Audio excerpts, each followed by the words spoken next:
My soul family, मैं एकता आप सभी का स्वागत करती हूँ अपने इस चैनल टैरो एकता 1111 पे।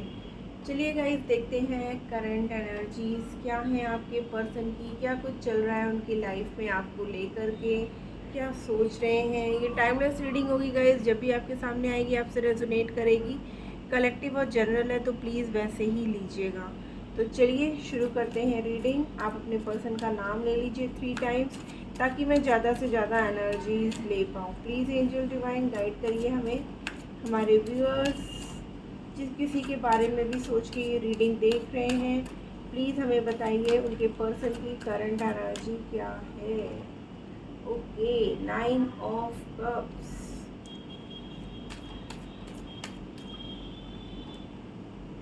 5 of souls,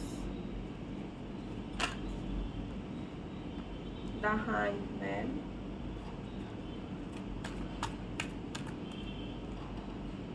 4 of cups,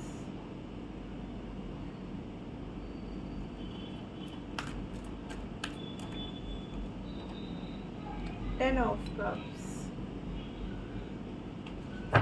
9 of cups, 10 of cups, 4 of cups, the hermit. Stuck है सिचुएशन में, परेशान है किसी बात को लेकर के, क्लैरिटी नहीं दे पा रहे हैं, ठीक है ना। यहाँ पर कैंसर, स्कॉर्पियो, पाइसेस की एनर्जी बहुत ज़्यादा है गाइस। आपके पर्सन बहुत ज़्यादा इमोशनल हो रहे हैं। पास्ट में उन्हें ऐसा लग रहा था कि जैसे जो भी आप दोनों के बीच में इतना प्यार है, इतना अटैचमेंट है, और आप दोनों की जो भी चाहत थी, जो भी विशेष थी ना, वो बहुत जल्द पूरी हो जाएंगी। लेकिन यहाँ पर कहीं ना कहीं आप लोग के बीच में एट प्रेजेंट जो कंडीशन है वो यही है कि आपकी और उनकी किसी बात को लेकर के बहुत ज़्यादा लड़ाई झगड़े हो रहे हैं। इसकी वजह से ना आपके पर्सन जो है ना स्टक हो गया है सिचुएशन में। उनको समझ में नहीं आ रहा है कि क्या करना चाहिए। हो सकता है अचानक से उनको आपके अंदर ना बहुत ज़्यादा चेंजमेंट दिखाई दे रहे हैं। उनको ऐसा लग रहा है कि जैसे पास्ट में आप जैसे थे या जैसे हुआ करते थे, इस वक्त आप बिल्कुल वैसे नहीं रह गए हो।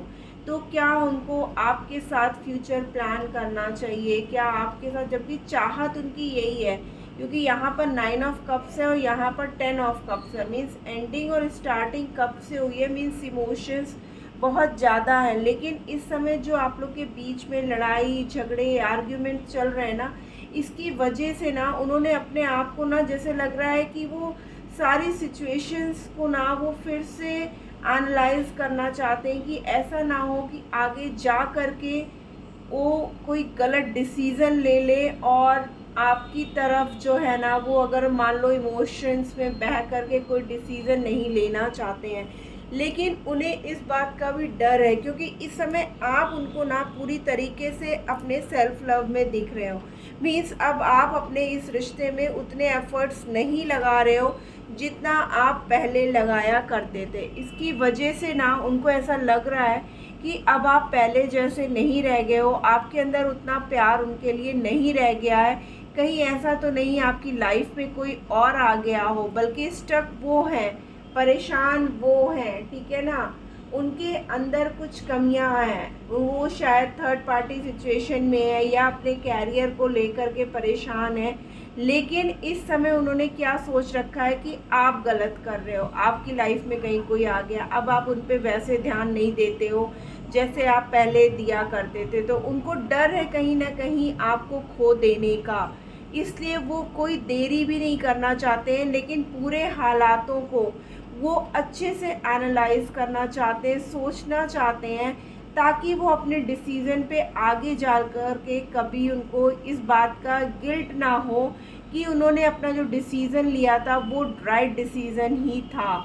उन्होंने अपने इमोशंस में आकर के अगर आपकी तरफ कोई भी डिसीज़न लेना चाहा है या आगे वो लेने की सोच रहे हैं, तो वो डिसीज़न फ्यूचर में फ्रूटफुल हो। मीन्स आप लोग एक हैप्पी मैरिड लाइफ में रहें, नो आर्ग्यूमेंट जैसा कि अभी चल रहा है। वो नहीं चाहते हैं कि ये सब चीज़ें फ्यूचर में भी हो। वो चाहते हैं एक हैप्पी मैरिड लाइफ हो, आप लोगों की बच्चे हों, प्यारा सा घर हो, इमोशंस हो, जहां आप दोनों एक दूसरे को ना बहुत अच्छे से समझते हो।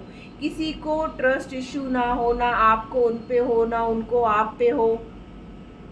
तो इस वजह से ना वो बहुत इस समय अभी आपको बहुत ज़्यादा बातचीत नहीं कर रहे होंगे आपसे, मतलब बहुत लिमिटेड, या बहुत के केसेस में तो ऐसा भी है ना कि उन्होंने ब्लॉक ही कर दिया हो सीधा, कि मुझे अभी कोई जवाब नहीं देना है, अभी मुझे कोई बात नहीं करनी है। क्योंकि जब भी वो आपके सामने आते थे तो आपको सिर्फ एक ही क्वेश्चन रहता था कि हमारी शादी होगी कि नहीं होगी, तुम्हारी फैमिली तैयार होगी कि नहीं होगी, तुम इस रिश्ते के लिए मुझे क्लियर जवाब दोगे कि नहीं। तो इस वक्त वो अपने आप को उन्होंने पूरी तरीके से ना, जैसे लगता है, रोक रखा है कि नहीं, अभी मैं एकदम से अचानक से इमोशंस में आके कोई डिसीज़न लेना नहीं चाहता हूँ।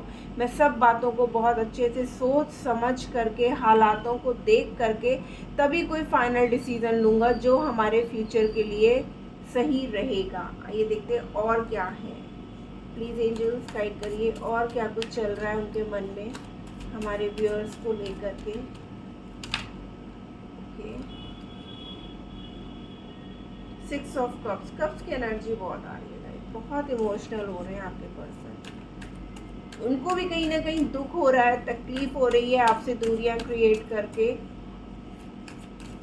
हो सकता है अभी तक आपके पर्सन दिमाग से ज़्यादा सोचते थे, अब दिल से सोचना चाहते हैं, इसीलिए और ज़्यादा स्टक है। 4 ऑफ सोर्ड्स, 5 ऑफ सोर्ड्स के नीचे 4 ऑफ सोर्ड्स, कप्स के नीचे कप्स की एनर्जी है और सोर्ड्स के नीचे सोर्ड्स की एनर्जी है।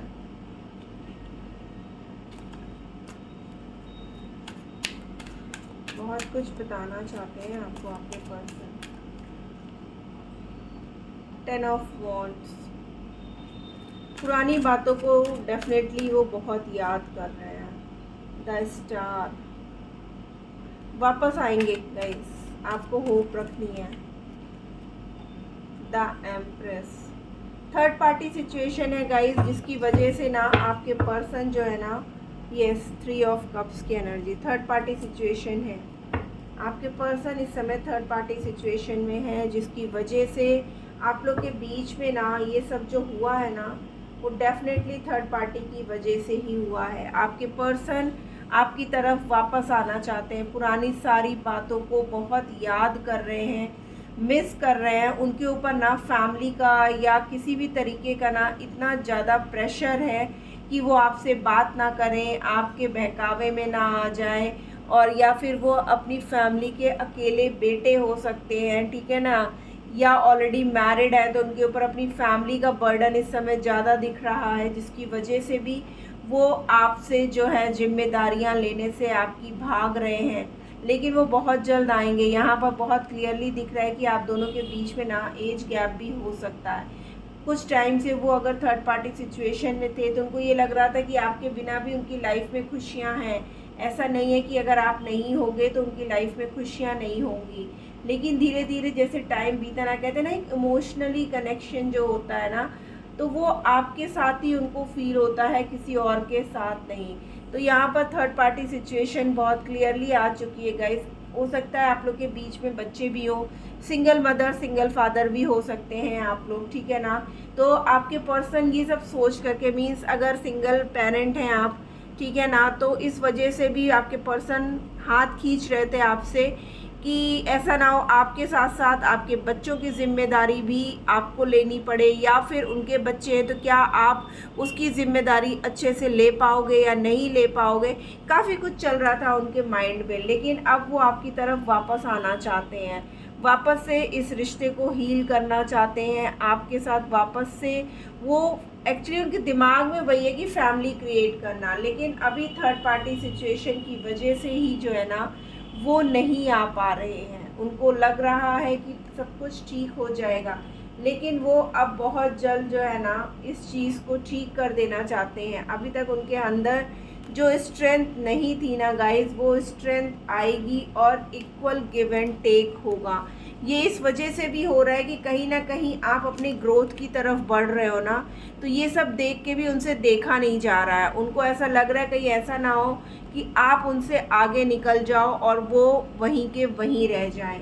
तो आपकी तरफ ना वो आपकी ग्रोथ, वो चाहते हैं आपकी लाइफ में ग्रोथ हो, और वो इस बात से खुश भी हैं कि आपकी लाइफ में ग्रोथ है, लेकिन वो ये चाहते हैं कि उनके बिना नहीं, उनके साथ आप रहो। आप अगर उनके साथ हो तो आपकी लाइफ में अगर ग्रोथ आता है तो आप दोनों साथ मिल करके उस ग्रोथ को एंजॉय करो। चलिए देखते हैं और क्या मैसेजेस वो देना चाहते हैं आपको। गाइस रीडिंग रेजोनेट हुई है तो क्लेम करना मत भूलिएगा, मैसेज में क्लेम करिए ताकि एनर्जी एक्सचेंज हो और एनर्जीज आपके लिए वर्क करें, क्योंकि मैं तो अपनी एनर्जी फुल दे रही हूँ आपको रीडिंग दे करके। आपका भी फ़र्ज़ बनता है कि आप रीडिंग सुन रहे हो तो एनर्जी एक्सचेंज ज़रूर करो। I can't see you crying, देखिए वो कह रहे हैं मैं तुम्हें रोता हुआ नहीं देख सकता। My word roam around you, यानी कि उनकी पूरी दुनिया ना आप ही के इर्द गिर्द घूमती है guys.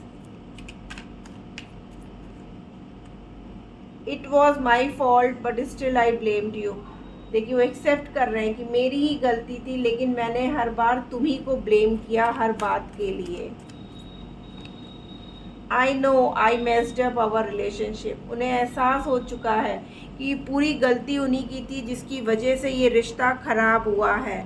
I still feel same, ठीक है ना, फॉर यू, यानी कि अभी भी उनके दिल में आपके लिए वही प्यार है, वही रिस्पेक्ट है जो पहले हुआ करती थी। भले ही इस रिश्ते को ख़राब करने का पूरा श्रेय उन्हीं को जाता है, इसीलिए देखिए यहाँ पे वो अपोलाइज़ भी कर रहे हैं, आपसे सॉरी भी मांगना चाहते हैं कि उनकी वजह से ये पूरी रिश्ता ख़राब हुआ है और आप दिन रात रोते हो तो ये भी उन्हीं की गलती है कि उन्होंने जो है ना अपनी गलतियों को छुपाने की वजह आपको हर टाइम उन्होंने ब्लेम किया है और आपने कभी उनसे कोई कंप्लेन नहीं करी। लेकिन वो कह रहे हैं ना कि आपके चारों तरफ ही मेरी पूरी दुनिया घूमती है और उनको अच्छी तरीके से इस बात का एहसास है कि इस रिश्ते में जो भी खराबी हुई है वो सिर्फ़ और सिर्फ उनकी वजह से ही हुई है।